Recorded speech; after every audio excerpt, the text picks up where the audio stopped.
Olá, as boas-vindas a você. Este é o podcast Radar Direitos Humanos, um podcast do Departamento de Advocacy da Diocese Anglicana de Brasília, Igreja Episcopal Anglicana do Brasil. Olá pessoal, me chamo Rodrigo Espiúca, sou clérigo da Diocese Anglicana de Brasília e falo em nome do Departamento de Advocacy da nossa Diocese. Dou as boas-vindas a todas e a todos vocês para o nosso episódio do podcast Radar Direitos Humanos, onde teremos a oportunidade de aprender um pouco mais e de conversar a respeito das relações entre a nossa Igreja Episcopal Anglicana do Brasil e os direitos humanos. Sejam bem-vindas, sejam bem-vindos. É uma grande alegria partilhar com vocês este momento. E hoje nós vamos conversar com Bianca Daebs, que é teóloga feminista, reverenda da Igreja Episcopal Anglicana do Brasil, assessora para ecumenismo e diálogo interreligioso da SESI e integrante do coletivo Mulheres, Políticas Públicas e Sociedade. E nós vamos falar sobre 8M e o direito humano para todas as mulheres. Seja bem-vinda, Bianca, é uma alegria ter você aqui conosco. Oi, Rodrigo. A alegria é minha, né? E já aproveito aqui para, através de você, agradecer à Diocese Anglicana de Brasília por estar pautando as questões de gênero nesse momento e também por estar dando um testemunho, né, para toda a nossa igreja do compromisso que nós temos com a nossa missão. Bianca, o que são direitos sexuais e reprodutivos e quando eles começaram a ser discutidos na esfera do direito? Olá, Rodrigo. É um prazer estar aqui no Radar, dialogando com vocês sobre direitos sexuais e reprodutivos. Então, já agradeço o convite e vamos lá. Direitos sexuais e reprodutivos são dois conjuntos de direitos, né, que devem ser compreendidos de forma separada, né? Por outro lado, eles estão intimamente ligados e se complementam, né? E os dois conjuntos de direitos sexuais e reprodutivos pertencem aos direitos humanos e têm como base os princípios que são a universalidade, a indivisibilidade e a interdependência. Normalmente, né, nós focamos nos direitos sexuais e reprodutivos das mulheres porque esses são os mais atacados socialmente, né? Então, eles estão em constante vulnerabilidade. Por isso, as organizações que trabalham com gênero ou com mulheres de modo específico tendem a trabalhar os processos de defesa de direitos, garantias, promoções de direitos ligados especificamente aos direitos sexuais e reprodutivos das mulheres, né? O reconhecimento desses direitos como direitos humanos implica o reconhecimento de que a sexualidade e a reprodução humana necessitam de um conjunto de normas jurídicas para sua promoção e implementação, né? Assim como de políticas públicas desenvolvidas pelo Estado que assegurem a saúde para o exercício desses direitos. Eu vou citar, por exemplo, a questão da dignidade menstrual, né?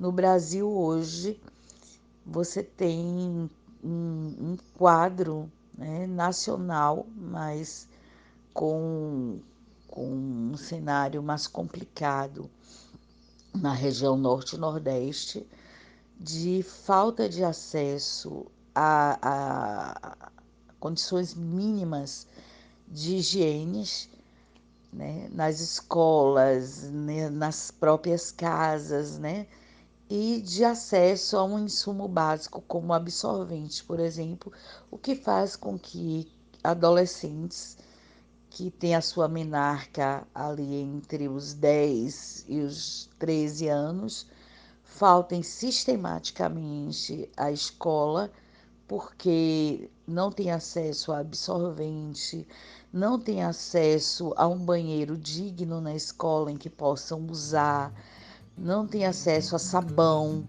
não tem acesso ao sistema de saúde que possam ser consultadas e orientadas a partir de sua menarca. Os programas sobre sexualidade nas escolas foram extremamente combatidos nos últimos 6 anos, o que impede um processo que envolva saúde e educação na promoção e garantia desses direitos. Então, estou lhe dando um exemplo simples, básico, de como esses direitos são violados, e de como o Estado precisa intervir com políticas públicas na área de saúde e educação, por exemplo. É bom dizer que, embora muitos desses direitos já se encontrem legitimados, seja pela sociedade, seja por leis específicas, ou até mesmo por jurisprudência, ele ainda é alvo de críticas de setores sociais, especialmente daqueles ligados às correntes religiosas. Vou citar um exemplo. O caso do aborto. No Brasil, 3 tipos de aborto são permitidos por lei, O caso de risco de morte da mãe, o caso de anencéfalos e o caso em que as mulheres foram vítimas de estupro. Nesses 3 casos, a nossa legislação permite o aborto legal. Todavia, a gente tem inúmeros casos, Todo mundo vai lembrar do caso daquela criança de 10 anos que engravidou. E você tem ataques ao Sistema Único de Saúde, você tem o próprio judiciário tentando convencer uma criança de 10 anos a manter uma gravidez fruto de uma violência, Você tem religiosos indo para a porta do hospital, protestar contra a possibilidade de aborto daquele feto. E a gente percebe como esses direitos reprodutivos são extremamente atacados. E, nesse caso, o direito reprodutivo está intimamente relacionado ao direito sexual. Essa criança foi abusada sexualmente, foi violentada sexualmente. E quero dizer que trata-se de uma criança, menor de 12 anos de idade, estupro de vulnerável, E isso não assusta as pessoas, mas o aborto, sim, Veja como a nossa sociedade trata isso de uma forma tão preconceituosa, E como o patriarcado é tão violento com as mulheres. E a gente não está falando aqui de uma mulher, a gente está falando de uma menina, Só para você ter uma ideia, a lei que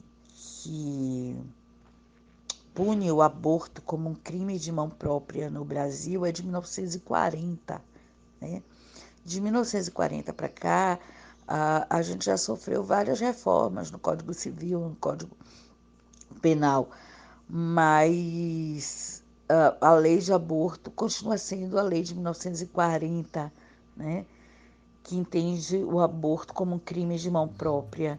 Isso significa que a mulher é a única responsável, Quando a gente tem uma série de fatores que implicam os homens, desde a concepção até algumas formas de aborto que as mulheres sofrem por terem sido abandonadas, por terem sido violentadas fisicamente, por sofrerem muitas vezes dos companheiros uma surra, um empurrão, exatamente para que elas possam abortar. E isso tudo fica invisível dentro da nossa sociedade, A única criminalizada nos processos de aborto são as mulheres. Então, é um assunto que as pessoas evitam dialogar, mas o Brasil registra aproximadamente 1 milhão de abortos ano. Isso registrado porque as mulheres precisam acessar o SUS, né, para fazerem curetagem ou serem atendidas e lá serem revitimizadas muitas vezes, mas isso é o que se consegue registrar. Os abortos clandestinos, quando as mulheres normalmente se expõem mais e por isso ele se torna a segunda causa de morte materna no Brasil, é quase impossível mapear, né? Presume-se que seja 1 para 1. Para cada aborto que se faz no Sistema Único de Saúde, você tenha pelo menos mais um de forma clandestina, né? Isso faz com que o Brasil tenha níveis que só se compara, por exemplo, ao do Haiti, que não tem nenhuma estrutura de saúde como a gente tem, né? E a gente não consegue melhorar isso porque a gente não quer discutir a questão do aborto como um problema de saúde pública, né? A gente quer discutir como uma questão religiosa de foro íntimo, em que o Estado não pode legislar. Então, a construção dos direitos sexuais e reprodutivos é resultado de uma discussão sobre a autonomia do corpo, o controle da fecundidade pelo acesso à contracepção, as reivindicações sobre saúde reprodutiva, né, que é trabalhada pelo movimento feminista desde a década de 70, né, e também pelas conferências internacionais, especialmente a Conferência Internacional de População e Desenvolvimento, de 1994, realizada no Cairo, que deslocou a discussão sobre o desenvolvimento e sua relação com população da órbita do controle populacional, e imergindo aí a importância do conceito de igualdade de gênero, que dialoga diretamente com a questão dos direitos sexuais e reprodutivos. Então, a construção dos direitos sexuais e reprodutivos é resultado de uma discussão sobre a autonomia do corpo, o controle da fecundidade pelo acesso à contracepção, as reivindicações sobre saúde reprodutiva, né, que é trabalhada pelo movimento feminista desde a década de 70, né, e também pelas conferências internacionais, especialmente a Conferência Internacional de População e Desenvolvimento, de 1994, realizada no Cairo, que deslocou a discussão sobre o desenvolvimento e sua relação com população da órbita do controle populacional, e imergindo aí a importância do conceito de igualdade de gênero, que dialoga diretamente com a questão dos direitos sexuais e reprodutivos.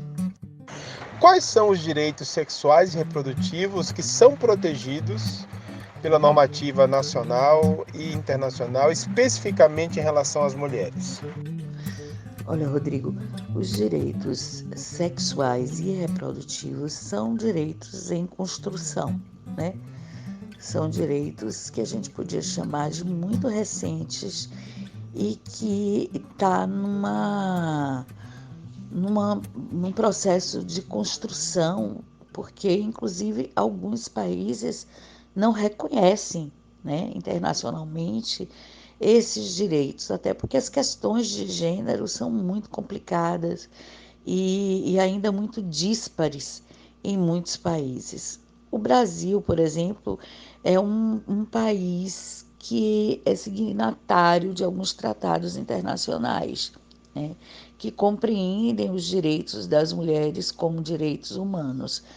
Então, nós temos nacionalmente alguns avanços, né?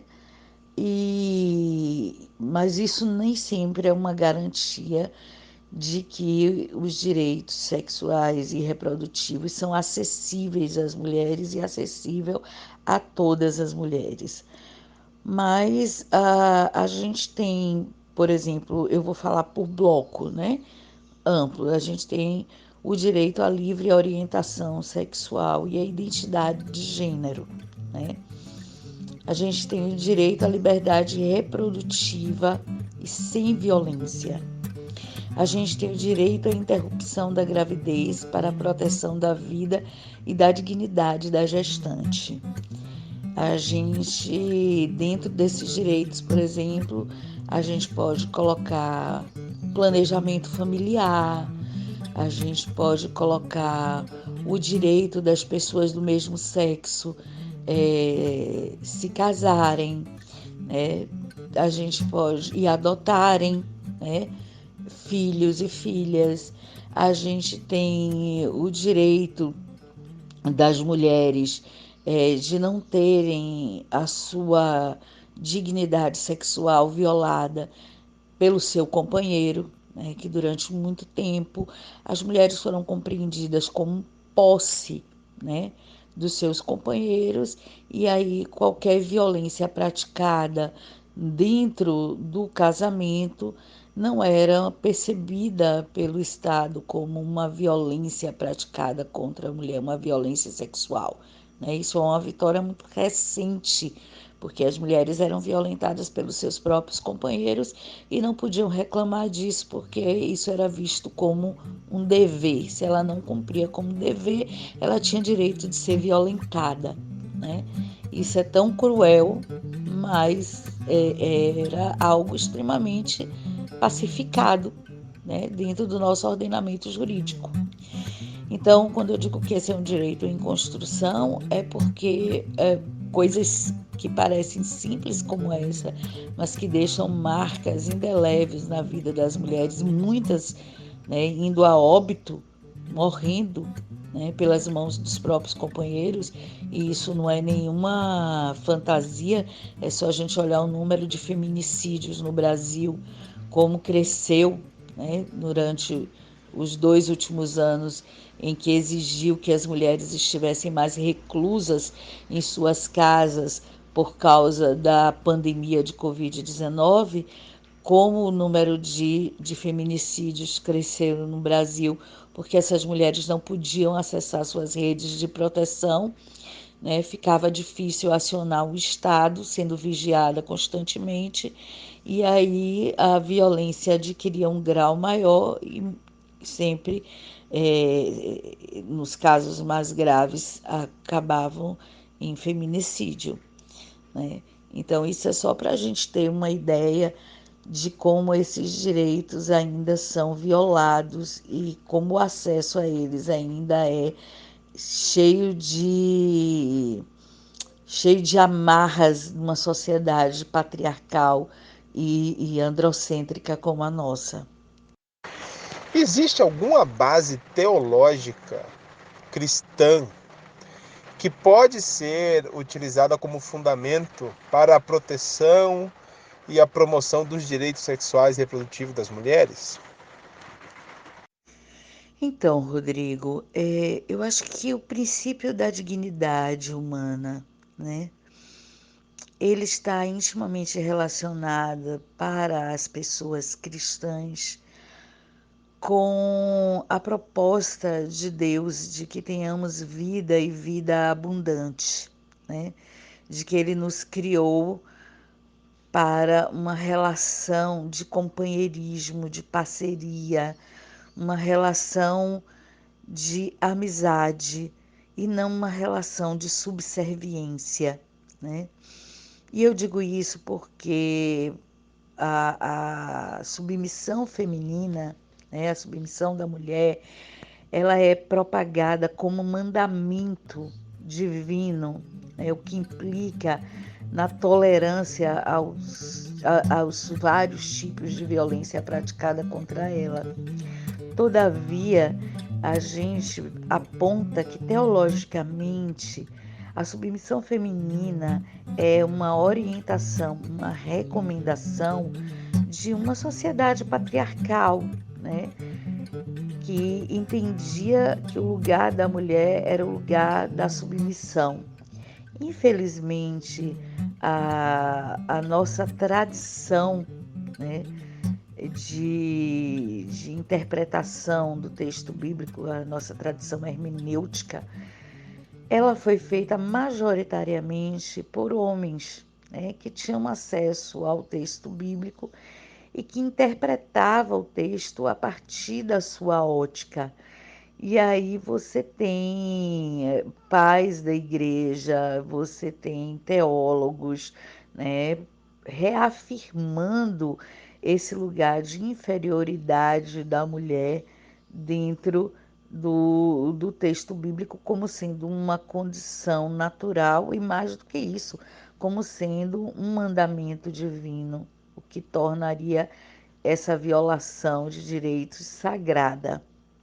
Então, quando a gente propõe uma releitura a partir da ótica das mulheres, que a gente chama de uma teologia feminista, a gente está buscando resgatar essa dignidade proposta por Deus na criação, né? Quando ele cria uma companheira que possa olhar à altura dos olhos, né, do seu companheiro. Então, ele cria duas pessoas iguais em direitos, iguais em deveres, né? Então ele diz, criou o homem e a mulher à sua imagem e semelhança. Né? Não há uma relação hierárquica, mas sim uma relação de companheirismo. E eu costumo dizer que onde há amor, há uma relação de respeito. Se há respeito, não precisa haver uma submissão, uma subserviência. Há espaço para o diálogo, há espaço para revisão das nossas atitudes, há espaço para o perdão, há espaço para a misericórdia, há espaço para uma série de relações que são muito mais dignas do que simplesmente a obediência. E eu sempre que digo que teologicamente o grande mandamento é amarás uns aos outros, né, como eu vos amei. Ou, ou seja, a regra de ouro do cristianismo é amar o próximo. E ninguém que ama o próximo vai submetê-lo a uma relação vil, né? A gente até erra, a gente até passa dos limites, mas nós somos constrangidas e constrangidos pelo grande amor de Deus por nós, né? Manifesto em Jesus. E isso também deve valer para as nossas relações nas nossas companheiras, os nossos companheiros. Uma relação de amor é sempre uma relação de respeito. Então, teologicamente, a gente pode trabalhar uma chave de leitura a partir do amor, né? E isso já seria suficiente, mas a gente pode fazer um resgate histórico das mulheres lutando por seus direitos desde o Antigo Testamento até o Novo Testamento. Mas aí teria que ser outro podcast. Há alguma relação entre a violência doméstica perpetrada em uma relação afetiva entre duas pessoas e os direitos sexuais e reprodutivos? Ô, Rodrigo, sim, há, né? A violência doméstica, ela pode decorrer de várias situações envolvendo a questão sexual, né, dentro de um relacionamento. Nós vamos focar aqui um relacionamento heterossexual, mas não está descartada essa possibilidade num relacionamento homossexual, né? Muitas vezes as mulheres são constrangidas, né, a terem relação sexual e, na sua recusa, elas são violadas fisicamente, moralmente, sexualmente. Isso é talvez aquilo que é mais recorrente na violência doméstica praticada contra mulheres, né, que chega, por exemplo, aos registros oficiais.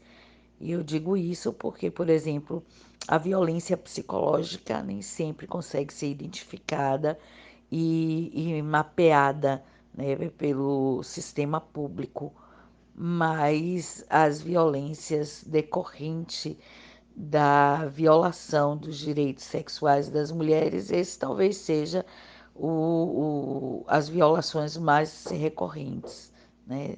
Bem, eu vou citar como exemplo o caso que nós já falamos antes do estupro, só para a gente perceber concretamente a ligação da violação dos direitos sexuais e reprodutivos. Então, Rodrigo, eu vou citar agora um exemplo concreto, né, onde a violação de direitos sexuais está intimamente ligada à questão dos direitos reprodutivos.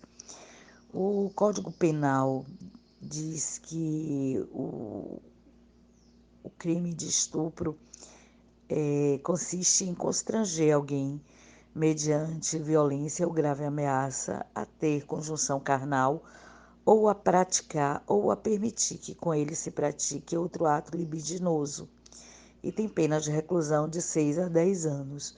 Esse já é o Código reformado, porque antes a perspectiva do estupro só era possível quando praticado entre homem e mulher e houvesse conjunção carnal, ou seja, se você fosse violada com qualquer outro objeto, né, que não fosse o pênis, não era considerado estupro e a pena era menor.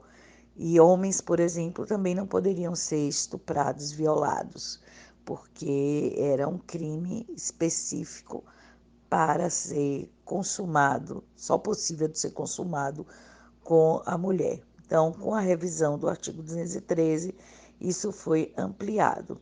Ocorre que a gente chama de estupro marital, né? Quando o marido obriga a sua companheira a ter com ele uma relação sexual sobre grave ameaça ou qualquer outro tipo de violência. Embora isso pareça pacificado no nosso ordenamento jurídico atual, ele não é, né? E eu vou dizer por que ele não é. Havia basicamente duas correntes, né, a respeito do assunto que é o estupro marital. Uma que diz que o homem pode constranger sua esposa à prática do ato sexual e a outra dizendo o oposto, né? Os doutrinadores mais antigos, eles defendiam que não era possível que o marido cometesse estupro contra a própria esposa, pois ele tinha o direito de exigir que a mulher tivesse conjunção carnal, né, que ela transasse com ele, tendo em vista que era uma das suas obrigações matrimoniais. Você veja a relação que se estabelece dentro de um casamento onde a mulher ela é vista como um objeto que pertence ao seu companheiro, né? É uma relação em que ela tem obrigações a cumprir para com ele, e no caso do não cumprimento, ele pode exigir dela o sexo sem o consentimento, pode forçá-la, pode constrangê-la, pode violentá-la. Em alguns casos, ele pode processá-la por não cumprimento do seu dever, exigindo dela uma multa, né? Isso parece absurdo, mas a gente tem vários casos no Brasil em que companheiros processaram as suas esposas porque elas não queriam fazer sexo com eles quando eles queriam, na quantidade de vezes que eles queriam e na hora que eles queriam, né? E assim eles se sentiam violados no seu direito. Mas existe uma segunda corrente. A segunda corrente diz que o marido pode cometer crime de estupro contra a esposa porque a lei não autoriza o emprego de violência ou grave ameaça na relação matrimonial, de modo que não há exercício regular do direito na conduta do marido que assim procede. e significa que não há exceção para o marido cometer violência sexual contra a sua companheira porque ele é marido, né? E com os direitos sexuais e reprodutivos das mulheres sendo protegidos, né, por tratados internacionais, por tratados dos direitos humanos das mulheres, como os da CEDAW, isso ficou ainda mais respaldado, né, juridicamente. Mas a gente ainda encontra forte influência dessas interpretações dentro dos nossos processos, né? Todo dia a gente tem um caso de violação desse, e vou dizer duas coisas que eu considero extremamente importantes. Muitas mulheres engravidam, né, dentro da sua relação matrimonial dos seus companheiros, fruto desses estupros que elas sofrem, né? E isso é visto como uma coisa muito, muito natural, né? Até como uma bênção ter engravidado, né? E você não sabe que tipo de violência essa mulher sofreu para engravidar. E tem uma outra questão, né?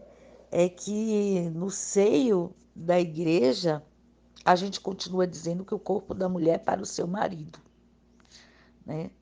A revelia do ordenamento jurídico pátrio, que já abre isso para uma discussão muito mais ampla, a gente continua ouvindo pregações e pregações sobre submissão das mulheres, sobre como o seu corpo é para o seu marido, sobre a obrigação que elas têm de servi-lo na cama, né?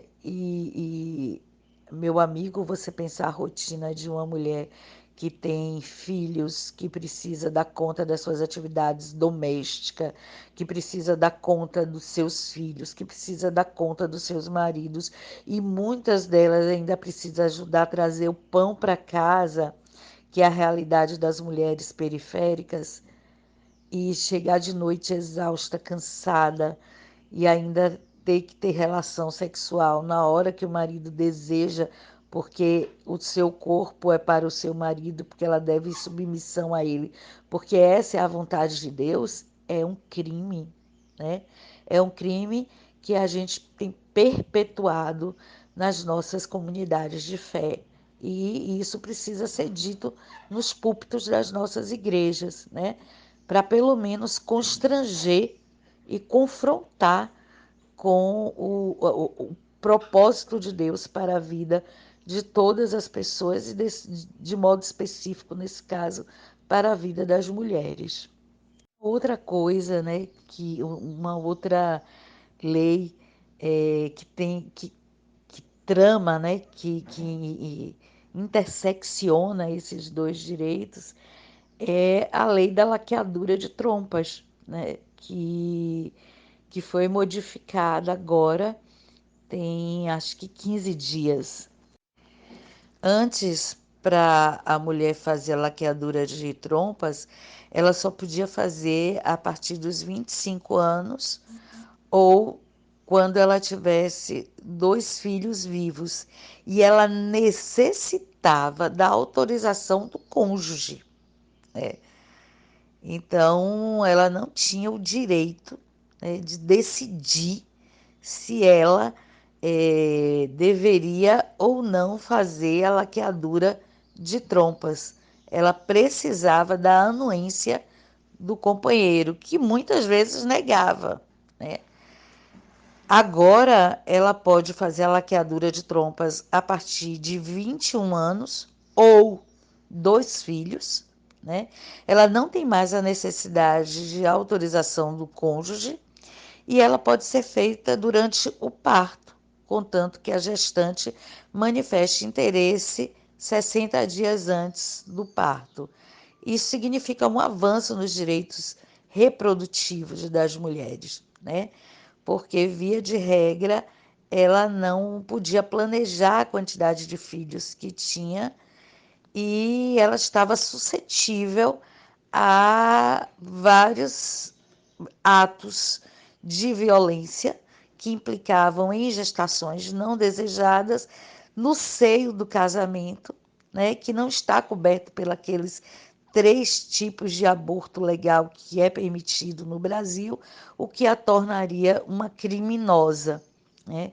E agora está no seu poder controlar isso a partir do seu segundo filho, ou a partir dos 25 anos. É importante que isso, a partir dos 21 anos, é possível que, é importante que isso fique demonstrado, né, como um avanço na perspectiva dos direitos sexuais e reprodutivos das mulheres. E por fim, Bianca, qual deve ser o papel ocupado pelas igrejas, pelas organizações religiosas, enfim, pelas entidades baseadas em uma crença para a promoção, o avanço, a proteção dos direitos sexuais e reprodutivos de todas as mulheres? Então, Rodrigo, essa pergunta é uma pergunta muito importante, né? Sobre o papel da igreja na defesa dos direitos sexuais e reprodutivos das mulheres. Na verdade, a igreja ela tem um papel na defesa de direitos humanos de modo muito amplo, né? Mas considerando que as mulheres são uma parte importante, eu diria que a maioria, né, das representações nas bases da igreja, né, das comunidades de fé, de modo bem amplo, que tem desempenhado historicamente um papel significativo na vida da igreja, considerando, né, que nós, enquanto igreja, temos o papel profético de denunciar o pecado, e nesse caso crime, né, e anunciar uma vida digna como proposta de Deus para a vida de todas as pessoas. A igreja tem a função moral e profética de discutir esses assuntos, de debater esses assuntos, de formar o seu povo, né, para uma relação digna. A equidade de gênero é uma coisa importante na igreja, porque ela nos educa a uma relação de companheirismo, uma relação de respeito, e isso, por si só, já é um elemento extremamente importante para prevenir a violência praticada contra mulheres, e entre elas a violência sexual e reprodutiva, que digo aqui é praticada por pessoas, mas também praticada por instituições e muitas vezes pelo próprio Estado, né? E a igreja tem esse papel profético. Eu quero parabenizar a Igreja Anglicana do Brasil, porque vem trabalhando esse tema há muito tempo. Há pelo menos 8 anos, a igreja tem trabalhado com a cartilha de prevenção e enfrentamento à violência doméstica praticada contra mulheres. E agora ela acaba de lançar a sua 3ª edição dessa cartilha, e essa cartilha tem ultrapassado os limites da igreja e sendo discutida em sindicatos, associação de bairros, universidades, escolas públicas, né? Isso é para dizer que é um trabalho que às vezes é invisível, né? Mas que merece visibilidade e merece ser copiado, né, por outras instituições de fé. Então, a gente tem tentado, na medida do possível, ainda é possível fazer mais e melhor, mas a Igreja Anglicana tem dado passos importantes nessa luta, promovido esse diálogo, né? E hoje a gente está aqui no Radar de Direitos Humanos discutindo essa temática. É sinal de abertura, de compromisso com as marcas da missão dessa igreja, né? De promover o enfrentamento a todas as formas de violência, promover a equidade de gênero e assumir o nosso compromisso profético e moral com a sociedade na qual estamos inseridas e inseridos. Quero encerrar agradecendo a você o convite, agradecendo a Isaías, né, que também está sempre atento e nessa articulação. Agradecer à Diocese de Brasília esse protagonismo, né, na defesa de direitos, né, e agradecer a Dom Maurício também, que tem incentivado essa demanda, incentivado essa discussão e tem propiciado momentos como este, né? E quero deixar aqui um abraço carinhoso a todas as mulheres do Brasil e de modo especial as mulheres da Igreja Episcopal Anglicana do Brasil, que têm feito um enfrentamento digno dessas questões. Um grande abraço e que Deus nos abençoe, que a Divina Ruá continue nos inspirando, nos fortalecendo, nos enchendo de coragem para seguir nessa caminhada. Muito obrigado pelas suas palavras, pela sua disponibilidade de participar conosco nesse momento e apresentar para todas nós o que nossa Igreja Episcopal Anglicana do Brasil tem feito. E é isso por hoje, pessoal. Fiquemos na paz e até a semana que vem. Este foi o podcast Radar Direitos Humanos, da Diocese Anglicana de Brasília, Igreja Episcopal Anglicana do Brasil. Produção e apresentação, Reverendo Rodrigo Spiuca. Edição do Reverendo Isaías Torquato e direção-geral do Bispo Maurício Andrade. Se você quiser entrar em contato conosco, você pode nos encontrar pelas mídias sociais, no Spotify, no Google Podcast e no agregador de podcast de sua preferência. E pelo telefone 61 3443 4305 e pela hashtag Radar Direitos Humanos. Até o nosso próximo encontro.